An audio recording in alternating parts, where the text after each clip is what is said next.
Hace 20 años, el 1 de enero de 1994, se levantó en armas en Chiapas el Ejército Zapatista de Liberación Nacional, EZLN. Su demanda central era la justicia y la reivindicación de los derechos de los pueblos indígenas y de los pobres de México. 12 días duraron los combates entre la guerrilla y el ejército mexicano hasta que el presidente Carlos Salinas de Gortari ordenó un alto al fuego unilateral por parte del ejército.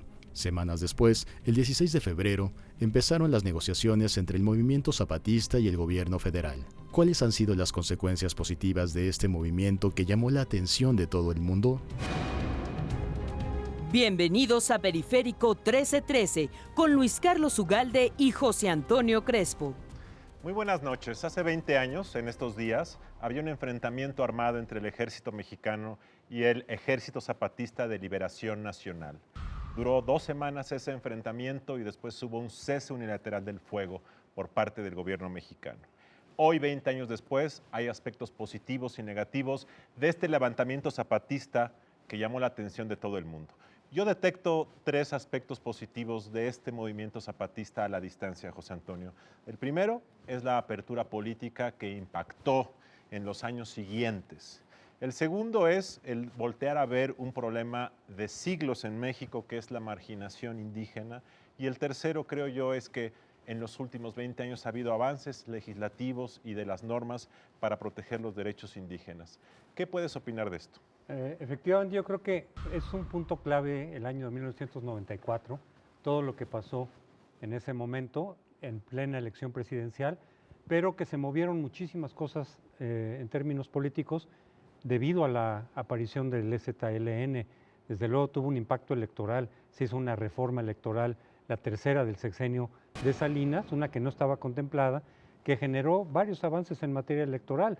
Hubo el consenso de todos los partidos, ya se aceptaron los observadores internacionales, se fincó la autonomía, la futura autonomía del IFE, porque el impacto que generó en la opinión pública y en las fuerzas políticas el levantamiento de los zapatistas hizo que el gobierno temiera que se pudiera salir de cauce la elección, y entonces tuvimos por lo menos un importante avance, porque ya fue un avance no nada más cosmético, sino que ya se acercó el país al umbral de la democracia electoral, que fue un efecto secundario, no necesariamente buscado por los zapatistas, aunque ellos hablaban también de democracia electoral, pero fue un efecto secundario de este levantamiento.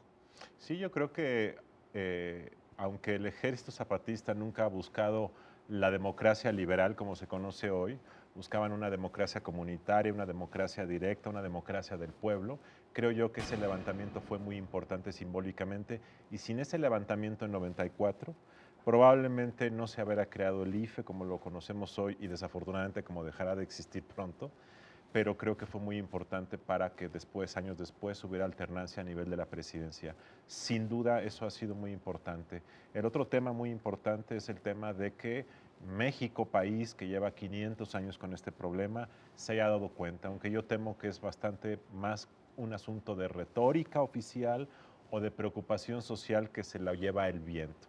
Pero donde creo que sí ha habido avances y donde tú has escrito el tema es en el tema de que ha habido nueva legislación que efectivamente promueve los derechos indígenas, sus valores. Platícanos de esto. Bueno, se firmaron unos acuerdos de San Andrés con el gobierno de Ernesto Zedillo, ya no fue con el zapatismo, ya no fue del zapatismo con Carlos Salinas de Gortari, que ahí incluso se rompieron las pláticas un poquito antes de la elección presidencial, pero una vez instalado el gobierno de Ernesto Zedillo, tuvo también una posición pues que a veces era de persecución, a veces era de apertura, pero en el momento de apertura se negociaron los acuerdos de San Andrés, que entre muchas otras cosas se pedía autonomía para los pueblos indígenas, autonomía de gestión de gobierno, un autogobierno. Y aunque firmó el representante del gobierno esos acuerdos, después ya se echaron para atrás, ya no se quisieron reconocer. Fue cuando, recordarás, Vicente Fox dijo, yo sí los voy a firmar, yo voy a intentar firmarlos, yo sí tengo la apertura, y el primer año del gobierno de Fox, en los primeros meses, se hizo toda una apertura, salieron de Chiapas, salieron los zapatistas, llegaron al Congreso, hablaron al Congreso, sin embargo el PAN y el PRI no aceptaron esa autonomía. aceptaron una ley que incluía los derechos de los indígenas en la Constitución y se aceptaban, digamos, algunas ventajas desde el punto de vista normativo para los indígenas, pero no esa autonomía, por lo cual los zapatistas rechazaron, ya no estuvieron tan de acuerdo con lo que ahí se aprobó y ellos siguieron en principio en rebelión. Sin embargo, creo que sí es posible afirmar que la apertura política le debe parte a este movimiento zapatista y que hoy tenemos más derechos indígenas de los que había hace 20 años, quizá menos de los que los zapatistas desearían, pero creo que estos dos son sin duda avances gracias a este levantamiento que estamos a 20 años de que haya ocurrido. Volvemos. A pesar de que muchos alzaron en su momento la voz a favor del movimiento zapatista, otros han cuestionado el paso de los años la utilidad de este. Después de 2 décadas, por ejemplo, las condiciones de las poblaciones marginadas no han mejorado. Según el Consejo Nacional de la Evaluación de la Política de Desarrollo Social, Coneval, en 1994, el 75% de la población del Estado no tenía los ingresos suficientes para cubrir sus necesidades básicas de patrimonio. 20 años después, la cifra es de 78%. Y en cuanto a la pobreza alimentaria, la cifra ascendió de 46 a 48%. ¿Cuáles han sido las omisiones o los aspectos negativos de la lucha zapatista? Pero ¿cuáles fueron los aspectos negativos del movimiento zapatista?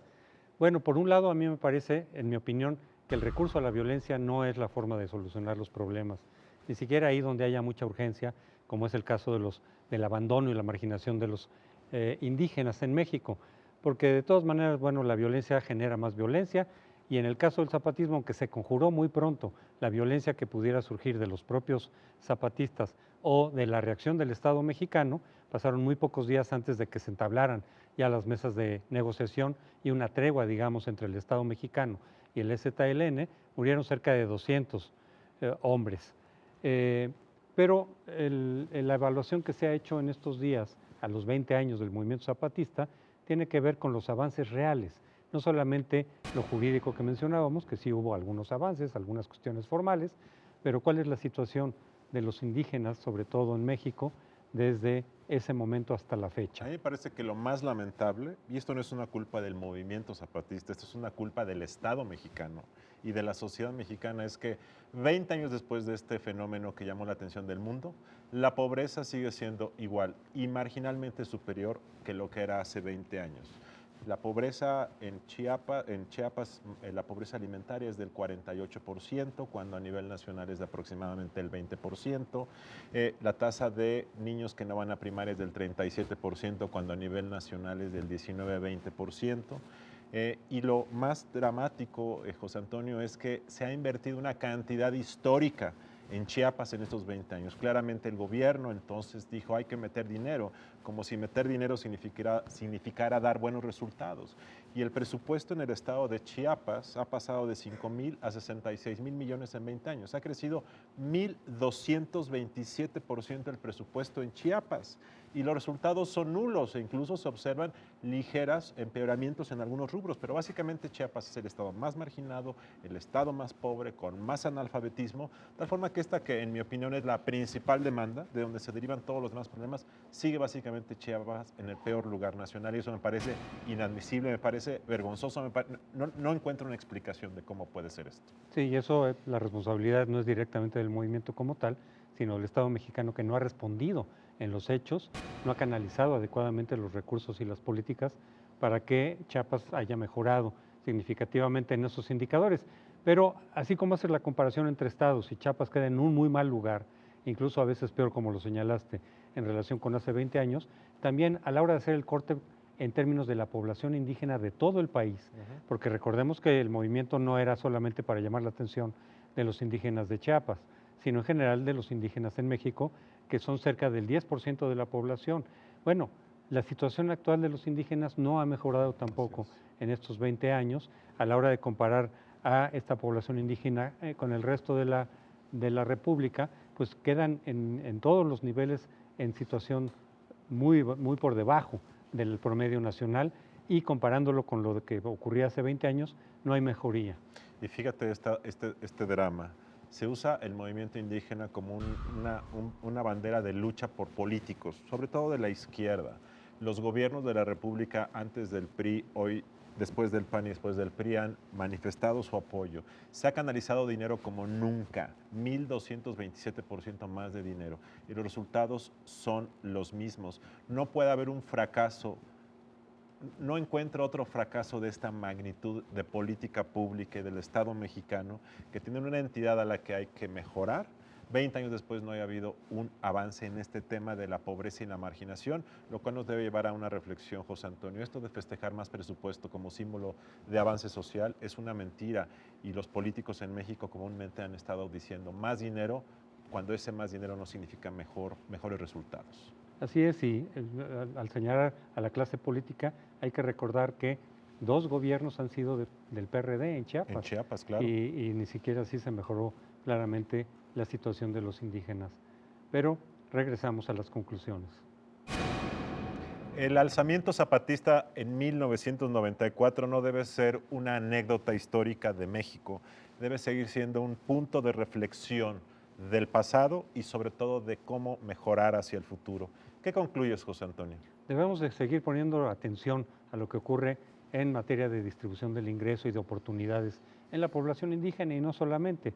Hay población que no es indígena y que también está en situación de marginación, igual que muchos otros estados, además de Chiapas, que están en una situación deplorable, Guerrero, Oaxaca, etcétera. Entonces hay que mantener esta cuestión de la desigualdad como una prioridad, es decir, de tomar políticas públicas, impulsar políticas públicas que permitan pues transformar la estructura de la distribución del ingreso y de las oportunidades en toda la población.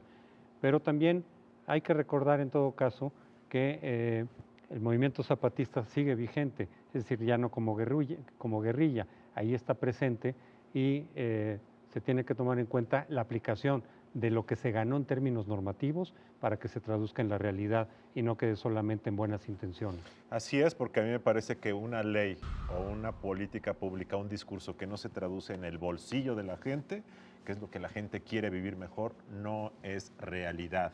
Y a mí lo que más me llama la atención es que una política de 20 años no se haya traducido en una mejora en el ingreso de la población marginada en Chiapas y en todo el país. Y esto me hace una reflexión hacia el futuro, que creo que es lo que tenemos que pensar. Peña Nieto, por ejemplo, acaba de anunciar hace algunos meses esta cruzada nacional en contra de la pobreza en 400 municipios marginados. La pregunta es, ¿más dinero significará mejor calidad de vida? No lo sé.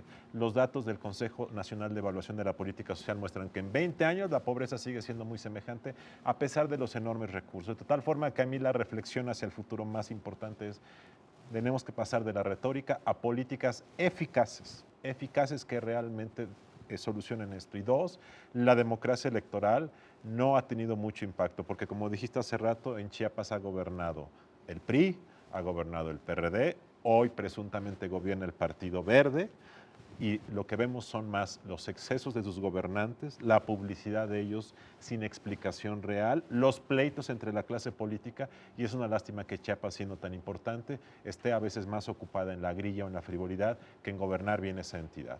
Ha sido todo por hoy en Periférico 1313. Nos vemos la próxima semana.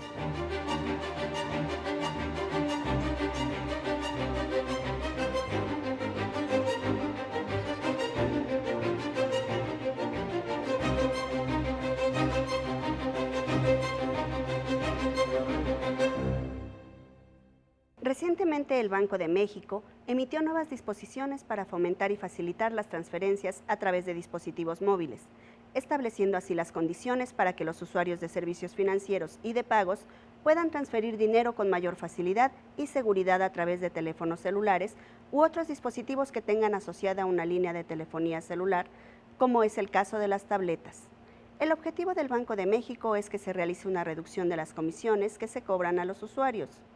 Respecto a lo común que es este tipo de transacciones a nivel mundial, se estima que este 2013 llegarán a moverse alrededor de 235.400 millones de dólares. Las transferencias y los pagos móviles son muy seguras para los usuarios y se están convirtiendo en un método de pago muy común en comunidades alejadas del país donde no llegan las instituciones bancarias. Gracias al impulso que le está dando el gobierno federal, ahora son más comunes, por lo que si le interesa iniciarse en los pagos móviles, puede acudir a su banco, el cual seguramente ya tiene una propuesta para usted.